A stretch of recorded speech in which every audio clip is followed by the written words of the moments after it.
Welcome. We've all heard that classic phrase, right? Innocent until proven guilty. It feels like the unshakable foundation of our entire justice system. But what if I told you that there are situations, baked right into the law, where that principle gets completely flipped on its head?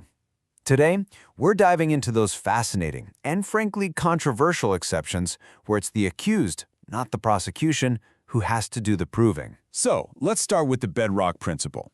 In just about every criminal case you can think of, the responsibility, what we call the burden of proof, lies squarely with the prosecution. It is their job, and their job alone, to prove guilt. This powerful idea was famously cemented way back in a 1935 case, where it was called the golden thread that runs through the whole fabric of the law. And what that means is simple. The state, with all of its power and resources, has to be the one to prove its case. The person standing in the dock doesn't have to prove a single thing. Okay, but here's where things get really tricky. What happens when proving the crime means proving that something doesn't exist? I mean, how exactly does a prosecutor prove that a person doesn't have a valid license anywhere in the entire country, or that they don't have a prescription for a particular drug? Proving a universal negative like that can be a practical nightmare, if not completely impossible. This is where the law has to get really pragmatic.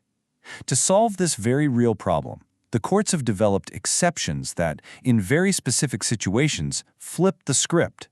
They shift the burden of proof onto the one person who is in the best position to have the evidence. So, to get around this, the law uses something called the peculiar knowledge principle. It sounds fancy, but it's really just a very old common sense idea.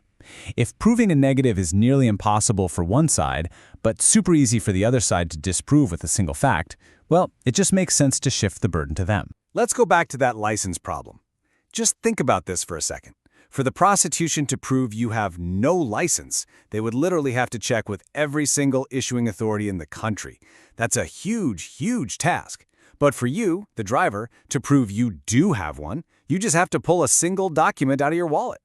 The law sees this massive imbalance and, for the sake of practicality, says, you know what, it's on you to show us the license. And this is not some dusty, theoretical idea. It's used all the time in very common situations. Think about selling controlled substances without a license, driving without insurance, or possessing certain drugs without a prescription. And here's a fun historical one for you: practicing as an apothecary without a certificate. In all these cases, the courts say, look, it's up to you, the defendant, to produce the piece of paper that proves you're allowed to do what you were doing. So how do courts decide when to actually do this? Well, the modern test looks beyond just who has the peculiar knowledge. It looks at the substance of the law itself.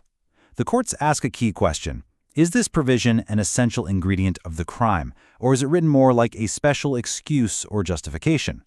If the law basically says it's illegal to drive unless you have a license, then proving you have that license, the unless part, the excuse, falls on you. But hold on, because this is where it gets even more nuanced. You see, the phrase shifting the burden doesn't just mean one thing.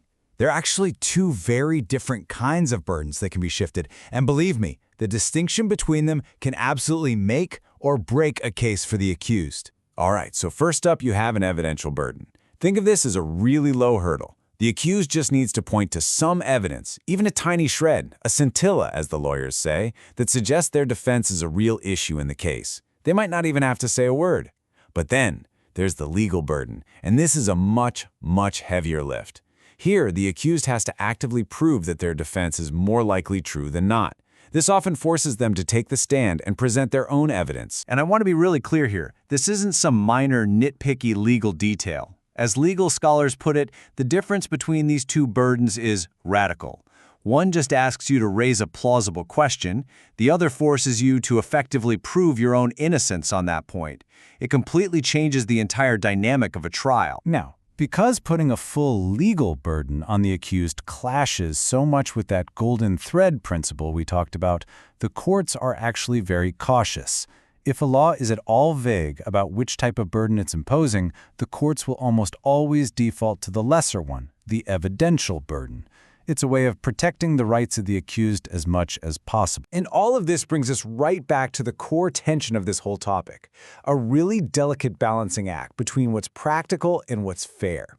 The justice system has to be able to function efficiently, but it can't do that at the expense of the individual's fundamental rights. So let's pull this all together. What are the big takeaways? First, the prosecution almost always has the burden of proof. Full stop. But second, exceptions exist for very practical reasons, especially when the defendant is the only one who really knows the facts. Third, that shift can mean a low evidential burden or a much higher legal burden. And finally, the difference between those two is not small, it's radical, with huge consequences for the case. And you should know, this whole area of the law isn't set in stone. In many places, especially those with human rights charters, these burden-shifting laws are constantly being challenged and reevaluated.